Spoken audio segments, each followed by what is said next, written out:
cinesino pongista Giampaolo Esposito, però io ti tiro in porta il Castel di Sangro, non li ho visti.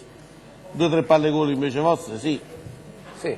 Giocate anche voi poco appariscentemente, probabilmente. Sì, è un periodo che siamo più utilitaristi, che non riusciamo a esprimerci come secondo me possiamo, però comunque badiamo al sodo, cerchiamo di difendere anche il risultato, non disdegnando poi di ricercare la seconda rete, perché avete visto Castaldo, no? soprattutto quella di Castaldo nel secondo tempo, potevamo chiudere la partita. Certo, dobbiamo migliorare nel possesso palla, dobbiamo crescere come squadra nel senso dell'imporre il nostro gioco, ma in questo momento siamo questi, va bene così perché Voi dopo 2 sconfitte consecutive avete fatto un pareggio Latina e 2 vittorie consecutive e quindi siete rimessi in gareggiata tranquillamente. Sì, noi dopo Natale avevamo vinto 2 partite di seguito, la seconda a Melfi e non era facile, e poi abbiamo perso 2 partite di seguito e perdere 2... Nel momento in cui potevate mirare addirittura al campionato. Stavamo a 3 punti dalla Cavese, abbiamo